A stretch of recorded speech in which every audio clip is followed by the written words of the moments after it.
Este libro surge, digamos, como parte de la militancia y de las discusiones internas que nos damos hacia adentro de nuestra organización para tratar de clarificar y tener una mayor comprensión sobre qué son los derechos humanos y cómo llevarlos a la práctica.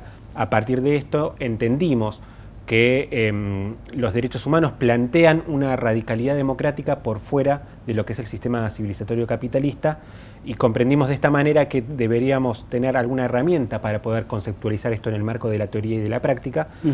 Y a partir de estudiar, de conversar, de discutir con distintos compañeros, nos dimos cuenta que la integralidad que está consagrada a partir del Programa de Acción de Viena, la integralidad de los derechos humanos, es una herramienta que nos permite atacar la idea de la división de generaciones de los derechos humanos. Para aquellos que no sepan, los derechos humanos, cuando nos enseñan, los dividen en 3 generaciones. La primera, civiles y políticos; la segunda, derechos económicos, sociales y culturales; y de tercera generación, que es al ambiente, derechos del consumidor.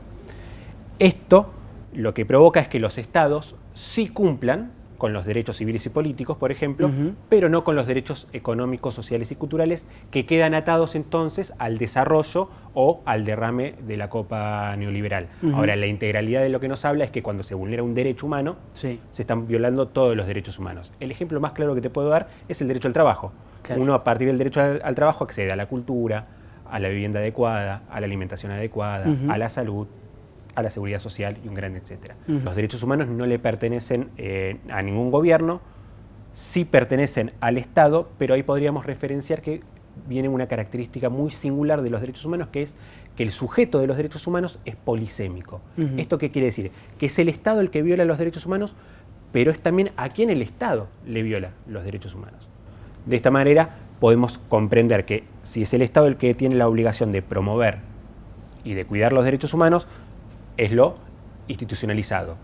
Y por otro lado tenemos lo instituyente, que es las organizaciones del pueblo, las organizaciones sociales, la población que reclama y ejerce sus derechos, y el Estado se debe adecuar a eso. Leí a principio de año, en febrero, un artículo que habías escrito, creo que era ANCOM, creo que hiciste, para relación al acuerdo con el FMI. ¿Cuán bastardeado, cuán atrasados quedan los derechos de la sociedad, los derechos humanos de la sociedad argentina después de este acuerdo? Los estados capitalistas en general suelen tener 2 facciones de clases. Esas facciones son o la neoliberal o la desarrollista o keynesiana.